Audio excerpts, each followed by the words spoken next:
if he got money and he can't protect it, he don't deserve that money. Now, that might sound like, damn, so you just gonna take that nigga money? I'm not saying that. I'm not saying that. If somebody has something and they worked hard to get it, good. You get that, you get those bonus points, check. But if you can't protect yours, what you have, what's yours, why should you have it? When you think about your vehicle, you have a vehicle, you bought it, it's something that you had in mind and you finally like pushing that thing. And then somebody comes and says, I'm not gonna go through all the things you went through to get it.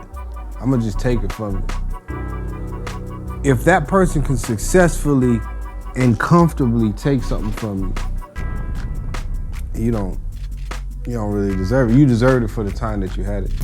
The more somebody can make your life uncomfortable or shorter, that's violence. So there's some very violent women. They can make your life very uncomfortable. And you'll be smart if you go ahead and give them some respect. Because if you don't, your life gonna get very uncomfortable. As an example, she tell you, I'm not stupid, boy, don't play with me. And then you decide, nah, I think I'm gonna go ahead and play with you. You know what I'm saying? Because the last girl I was with, I played with her.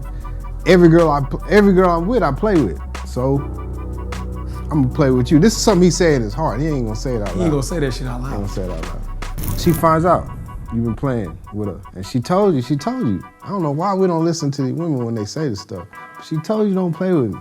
So now, not only did she put them laws in your life, she done put her cousins in your life. They done ran through all your stuff. And she just politely asked you not to play with her. What you could have done was either respected her and be like, nah, you know what? I respect your gangster. Like, I already see it. You can tell when somebody's cutthroat. I can already tell that you ain't to be played with. I'm gonna go ahead and just tell you stuff. You know what I'm saying? I'm gonna be straight up with you because I respect you. But when you don't respect somebody, there ain't no rules. And that's where I'm headed here, is make sure that you establish yourself so that you can lay down some rules. If you don't have any respect, your rules mean nothing. There is no rules. Violence is necessary because that's how you make rules. Imagine this, you got people fighting, two people fighting. Right. A cop comes and breaks it up. Why? How can the cop break that fight up? Because it's backed by violence. Backed by violence. You know what I mean? The cop is gonna be like, if you don't do what I say, you know, he's either backed by violence or taking your freedom. If you impede on my freedom and my choices, that's violence. Yeah. That's you gotta get violent to do that. Exactly. So that's why I said to make somebody else's life more uncomfortable. The reason why I can't get up from this seat right here and go grab Woe's beer and move it around is because that's gonna make my life uncomfortable. Right. I can't get away with that. Right. You know what I'm saying? It's repercussions. We grew up together, but I cannot get away with that. Right. You know what I'm saying? No man should fear another man. Right. But it just helps you understand I don't want an uncomfortable life. Right. I'm not gonna do that. Now, if my life could be just as comfortable or even more comfortable with me doing a thing, I might as well do it. It's not in my heart to just go around messing with people, but you understand what I'm saying? Right. Somebody's gonna do it. I was about to say, it's somebody's gonna do it. Got that mentality. This relationship between respect and violence must remain.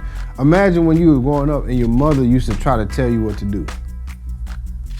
And while she could make your life more uncomfortable, you went ahead and complied. Right.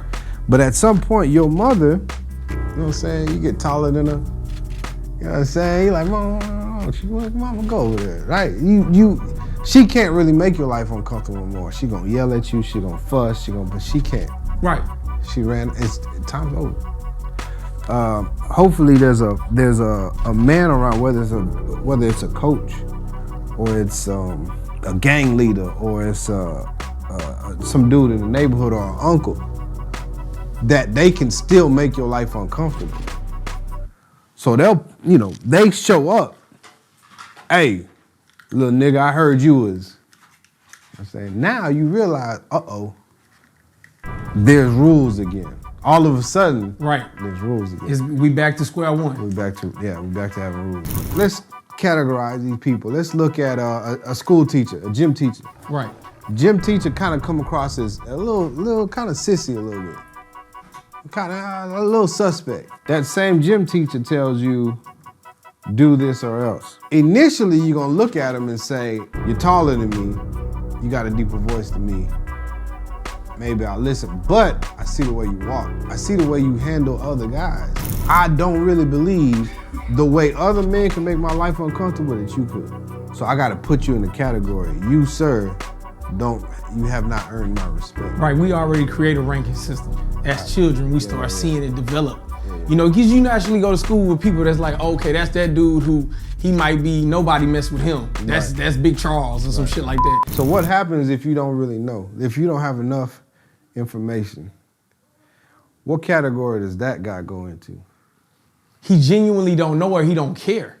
Nah, I don't know. There's not enough information. I see this. Oh, you dude, in a new environment. That's a new environment. And I see this dude and I have no idea. I have no idea how uncomfortable he can make my situation. I have no idea how violent this man can get. Where do you categorize that man? As the highest violence possible. There you go. I'm not even taking no motherfucking chance. There you go. But most men don't do that. They just be like, I'm finna whoop this nigga. And that's why I'm trying to share. Right. Yeah. They feel like they can take it with a little bit. And that's why this is important to share, because a guy will come in and think off top, I can look at a person and know. Right, what yeah, I can of. eyeball a nigga and say, oh, he the type I can play with. Yeah, that's crazy. a big mistake, because that's crazy, right? that's a big mistake. You could be right. There's a percentage where you could be right. But that's a risk. You gotta have risk management in this situation. It's a risk. It's a risk. You have no idea what can come out of this. Right.